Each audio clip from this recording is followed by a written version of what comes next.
Hello, my name is Kyle Post, and I'm representing the plaintiff, Miss Jillian Groh, by way of her parents, William and Janelle Groh, as my client is unable to care for his health due to the negligence of the defendants, the Westin Operator LLC. On the evening of March 3rd, 2007, the plaintiff, Miss Groh, planned to spend an evening with her friends out on the town in Denver, Colorado. Miss Groh reserved a room at the Westin downtown hotel where her and her two friends checked into the hotel that evening.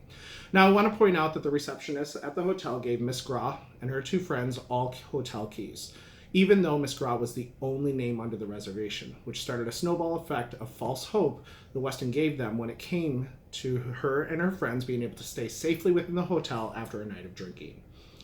After going out that evening and enjoying cocktails at local bars, Miss Groh, her two friends, and 8 others returned back to the hotel to finish off the night hanging out and then sleep off the alcohol that was in their system.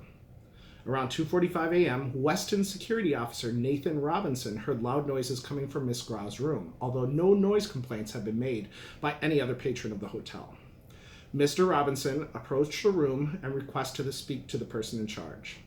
My client, Miss Groh, stepped out to speak with Mr. Robinson, where he requested that the guests lower their voices and that if he had to warn them again, they would face eviction. My client complied, but Mr. Robinson was not convinced. Instead, forced his way into the room without proper authorization from Miss Groh. My client was upset and requested to speak with the manager on duty. It is important to note that Mr. Nathan Robinson was on a 90-day probation period as he had previously been accused of sexual harassment and arguing with coworkers. At this point, a second security guard, Mr. John Dale, showed up to try to defuse the situation, but was unsuccessful. It's also important to note that Mr. Dale had previously encountered a similar situation to where he simply moved these past guests to a different location within the hotel to defuse any problems that may have arisen.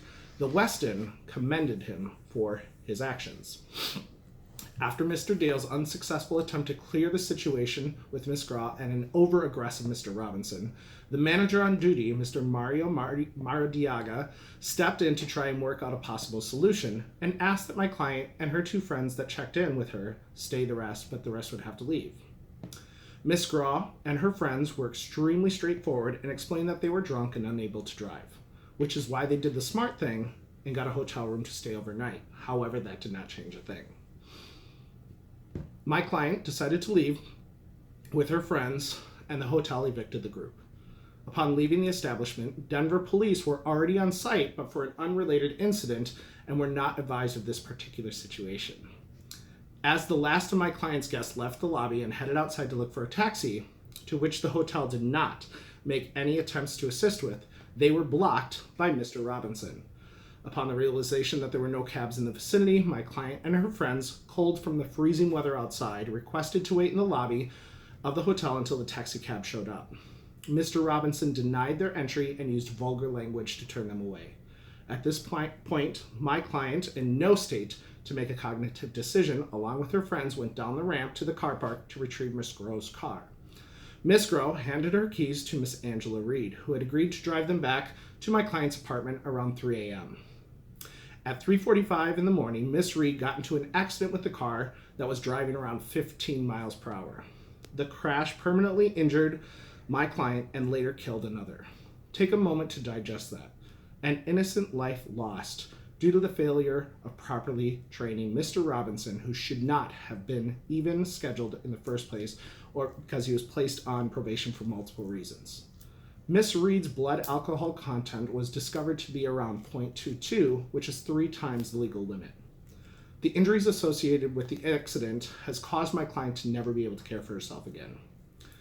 We find that the defendants, Westin Operator LLC, were negligent in the following areas during the situation that ultimately caused my client to get into the car with an unfit driver and retain permanent injuries to the point where she is no longer able to care for herself. How did they show negligence, might you ask? Well, the Westin operators showcased negligence by evicting Miss Groh on the evening of March 3rd, 2007 for reasons that they themselves can't even explain or prove. As their rule states, the hotel must evict a guest within a reasonable manner, which precludes ejecting a guest into foreseeable dangerous circumstances resulting from either the guest's condition or the environment. My client and her friends specifically stated that they were intoxicated during the altercation at the hotel room and advised that they were in no state to drive.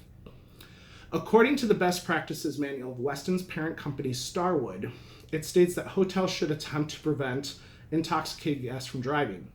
They then have a duty of care to assist in obtaining alternative means of transportation so they can get home safely. In addition, the hotel security guard denied entrance back into the hotel after the guest complained of the weather conditions outside. This caused my client to quickly search for alternative means of transportation, to which the only option was a friend driving them back home. In addition to this, we assessed that Westin Operators, LLC, were negligent in multiple areas when it comes to hiring and training their staff on the proper course of action when communicating and dealing with hotel guests. The first instance is when Mr. Robinson broke protocol by entering into Ms. Groh's room without her consent. The second instance is when Mr. Robinson, Mr. Dale, and Mr. Maradiaga were all unsuccessful in following the proper protocol when handling intoxicated guests. According to Westin policy, they are to get local police involved, which they would have had no problem doing as the police were already on site dealing with a different altercation. However, they were never called. Lastly, Mr. Robinson was on a probationary hire from previous incidents, while Mr. Dale was previously diagnosed with paranoid schizophrenia. This is proof that both were unfit to hold positions within the hotel. The manager on duty, Mr. Mario Maradiaga, was also found to have multiple assault charges and disturbing the peace. As we can see, Westin Operators LLC were negligent in this case in the very important areas of training, hiring, and eviction, and should be held responsible for the actions of my client. Thank you.